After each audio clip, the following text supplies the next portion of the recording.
এই pro max লেভেলের বেগুন ভাজি যদি জীবনে একবার না খান তাহলে আপনার জীবনের 16 আনাই বৃথা। আমার হাজবেন্ড সেদিন আমাকে বলছিল যে সবসময় একই রকম বেগুন ভাজি খেতে ভাল লাগে না, একটু ডিফারেন্ট কিছু করো। তো জো হুকুম জাহাপানা, আমি সাধারণ বেগুন ভাজিকে নিয়ে চলে গেছি প্রো লেভেলে। এই স্পেশাল বেগুন ভাজাটা ভাতের সাথে খেতে কি যে মজা লাগছিল। বেসিক্যালি এটা হচ্ছে উড়িষ্যার একটা স্পেশাল রেসিপি। তো আজকে আপনাদের সঙ্গে সহজভাবে শেয়ার করব, কারণ হৃদয় ফেরদৌস খান চ্যানেল মানে সহজ রেসিপি। প্রথমেই আমি একটা বেগুন নিয়েছি অ্যাজ অলওয়েজ। তো আমি যেটা করেছি, বেগুনটা প্রথমে পরিষ্কার পানিতে ধুয়ে এরকম চাকা করে কেটে নিয়েছি। এখন এর মধ্যে কতগুলো স্পাইস অ্যাড করছি। লবণ ব্যবহার করেছি হাফ চা চামচ, আরও লাগছে আদা এবং রসুন বাটা মিলিয়ে 1 চা চামচ দিয়েছি।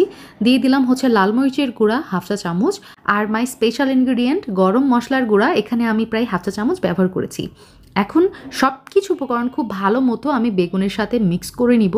যখন খুব ভালো মতো বেগুনটা কোট করা হয়ে যাবে, তখন আমি যেটা করেছি, একটুখানি সরিষার তেল নিয়ে আমি বেগুনের গায়ে মাখিয়ে নিলাম। আর এভাবে আমি এটা রেস্টে রেখেছিলাম প্রায় 10 মিনিট মতো। আর এই স্টেপটা ফলো করলে বেগুনের মশলা কিন্তু দ্রুত পুড়ে যায় না। একটা প্যানের মধ্যে আমি সরিষার তেল নিয়েছি, এখানে হচ্ছে প্রায় 4 টেবিল চামচ মতো আছে। আর চুলার জালটা আমি যেটা করেছি মিডিয়ামে রেখে এই বেগুনটা আমি ভেজে ফেলবো। একদম মিডিয়ামে রেখে শুরু থেকে শেষ পর্যন্ত ভেজে নিতে হবে। আর বেগুনটা ভেজে নেওয়ার সময় আমি সবসময় এভাবে কাভার করে ভাজি, তাহলে যেটা হয় এই যে তেল চারিদিকে ছিটে যায় না, প্লাস বেগুনটাও কিন্তু খুবই দ্রুত সিদ্ধ হয়ে যায়। তো এভাবে উল্টিয়ে পাল্টিয়ে আমি বেগুনটা খুব সুন্দর করে ভেজে নিয়েছি, আর আমার বেগুন কিন্তু খুব সুন্দর করে সিদ্ধ হয়ে গেছে।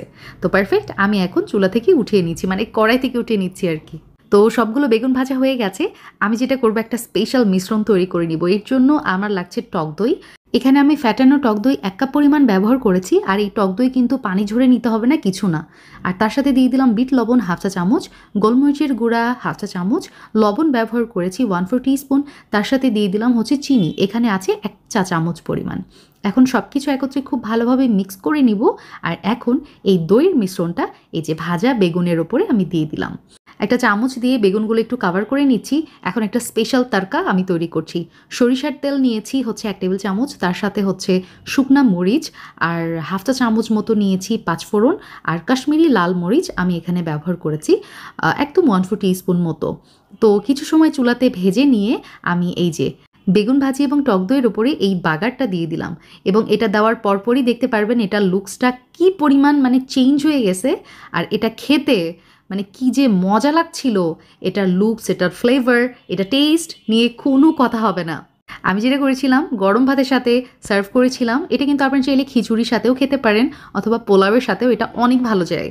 আলহামদুলিল্লাহ, গরম ভাতের সাথে খেতে জাস্ট অমৃত লাগছিল। আপনারা বাসায় একবার হলেও ট্রাই করবেন। আর ট্রাই করলে আমাকে অবশ্যই জানাতে ভুলবেন না টেস্ট কেমন লেগেছে। আল্লাহ হাফিজ, আসসালামু আলাইকুম।